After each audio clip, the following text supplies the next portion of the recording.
basically deal with issues related to muscles, bones, joints, pop in antibiotics very easily for the smallest throat infection or a cold. We don't realize, but our body is eventually then going to become resistant to those antibiotics, and then when you actually need them and you consume them, you're probably not going to get better. So please be very careful before popping any pills. But having said that, paracetamol itself is, whether it is acute or chronic, I think you can see videos of how carbonated drinks are prepared, and you will be surprised to see what actually goes into. You'll actually be surprised to see what goes into the preparation of a carbonated drink. I sincerely request you, and this is coming from someone who used to consume them probably once a week at one point. I know once a week is also not too much. I'm sure there's people consuming way more than that. And I haven't had them since, I don't know, 4 or 5 years now. I had the odd Diet Coke, which they claim, and I'm assuming they are right, has no sugar and no calories. But otherwise, it's an absolute waste with the amount of options that you otherwise have now in different forms of beverages, whether it is lassi or buttermilk or absolutely anything. I think you much rather go for those options rather than soft drinks. When it comes to caffeine, I mean, I have consumed caffeine when I was a medical student, to stay up before exams. I'm pretty sure a lot of you do that as well. I do consume caffeine even now as a pre-workout because it gives me a great boost of energy. So I feel caffeine, if used correctly, is an absolutely great thing to consume.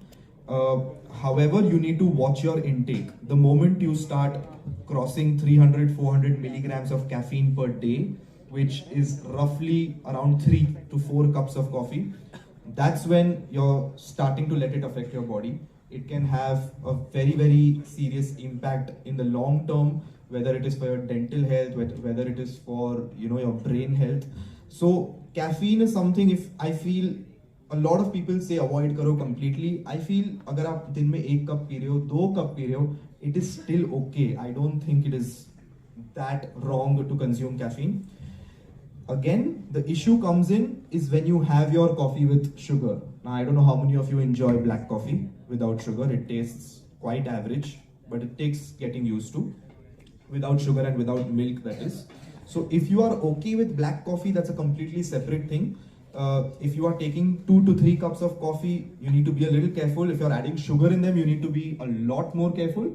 But otherwise, I don't really have such a strong belief about not taking caffeine like I do for aerated drinks. Aerated drinks, definite no.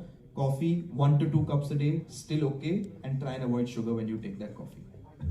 Okay, Mass is then by exercising, is then by doing weight training, whether it is body weights or actual resistance or other weights, and ensuring that you put on lean muscle mass and not fat. So your overall job now body composition hota hai. Your body composition is the combination of muscles, fat, water, bone weight, all of it. We have to ensure that you are putting on weight in the form of muscle, not in the form of fat. Your overall fat percentage has to remain the same only. So to put on weight, A, be in a calorie surplus, and B, actually do weight training. Again, I will not say cardio. Cardio is used to actually cut down. So if you feel that you're going for a jog, you're going for a run, that is going to help burn a lot more calories, which will mean you will struggle to be in a calorie surplus. So if you're cutting down, if you want to lose weight, a lot of cardio is okay.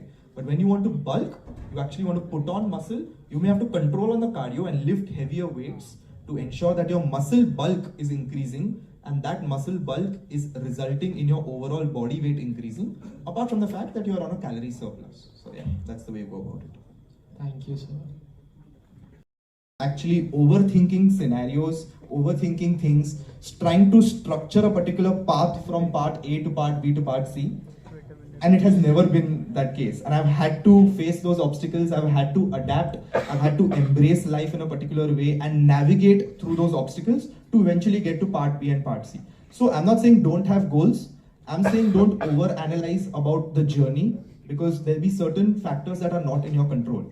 live in the present with an eventual goal in mind and work towards that goal. You don't need to know each step today. So now I've reached a point where I'm not planning every step today at where I want to be 3 years from now, 5 years from now. Yes, I do have a goal at the end of 3 and 5 years, but how I'll get there, I'm taking it in the flow. So probably just be more in the present. Trying to prepare basic meals yourself. Now, I know that takes a lot of effort, but anything to work towards your body or your well-being also requires effort. So you will have to take that initiative. I don't know if that's allowed or not. Secondly, if you are getting certain kind of food in the hostel mess that you are probably not happy with, I don't know if it's possible for the college or for the staff to actually take an initiative and have a nutritionist who's actually preparing those at least menus. Now I completely understand when food is made in bulk, it's a very difficult, and I'm not saying that your hostel is to start serving quinoa and fancy things that are given at restaurants when it and if you find something in life that you are truly passionate about and it ends up paying the bills, that's absolutely okay.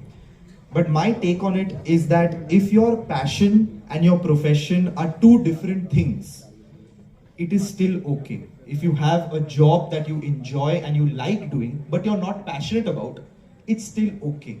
I am not passionate about medicine. I am passionate about sport. Medicine is my profession. Do I enjoy practicing medicine? Of course I do. Do I love medicine? Of course I do. Am I passionate about it? I'm not. At the end of the day, it's a job. Am I passionate about sport? I am. If you are going about your day-to-day life, and this is something after you graduate, I don't know if you guys will go start working for startups, you will found your own startups, you all will go work at major companies with your placements. If you go into the depth, of course, see, you have to be respected and treated well at your job. Don't get me wrong. I'm not saying that if you are mentally tortured, over-exhausted, overworked, underpaid, all that is completely different. But if you are at a job that you otherwise like, but you feel that you are not passionate about it, it's not the end of the world. You can still remove time from your day, from your week, to pursue a passion that really gives you that happiness, that drive, that keeps you in a state of mental well-being, which enables you to be productive in your otherwise 9-to-5 jobs. So that's just something I'd like to, put out there. And I wish someone had told me this when I was, I think you guys must be between the age of 18 and 22. Yeah? So I think if it's a concept that you accept and believe in, I think it can really help you from a lot of overthinking and a lot of mental turmoil. If your passion and profession are not the same, it's okay, life is good. That's my takeaway.